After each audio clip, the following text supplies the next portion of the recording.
I'm talking about where you sit in life. Because every single day you have a choice as to where you sit in your life. You have a choice. And you have three choices. You're either in the balcony, which is where you sit in judgment, and where you are so disengaged that you could leave your balcony seat and come back, and no one would have noticed that you had even left. That's how disengaged you are in the balcony of your life. And then there's general admission. General admission is actually a dangerous place to be. General admission is like your comfort zone. My first book is called Whose Comfort Zone Are You In? How to Lead the Life You Want and Be Happy Every Day, to prevent people from being swayed in a different direction off of their own bucket list, their own dreams and hopes and aspirations because of what other people said they should do with their life. Your comfort zone is where you settle by saying things like, well, this is the way I've always been. This is the way I'll always be.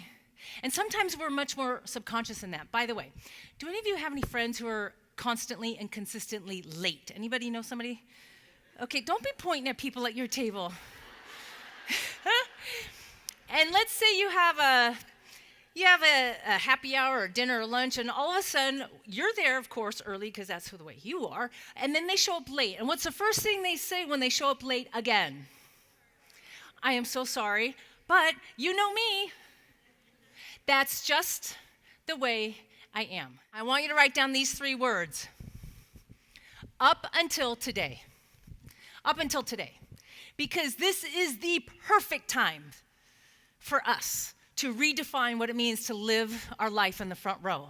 So if there's any part of your life, any part of your personality, any part of you who would think, oh, well, you know, that's just who I am, any part of you that you have labeled, I want you to stop and say, up until today, I have been someone who did not pay much attention to deadlines or time frames, right?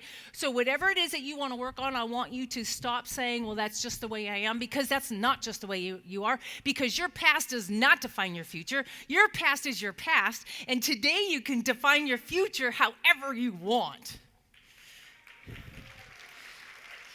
And it is Sunday morning, so can I get an amen? Right on. So balcony seats, not good seats. General admission, not dangerous, because eventually your comfort zone leads to a balcony seat. And then there's the front row. And the front row is where you get to say, it doesn't get any better than this. I love my job. I love what I do. I love who I do it with. Your front row is defined by only you. No one can judge your front row. In fact, my front row, talk about a bucket list item, is to be on main stage in front of you at this conference. This is my front row moment. So thank you, and thank you, Phyllis, and thank you, Gretchen, for your recommendation.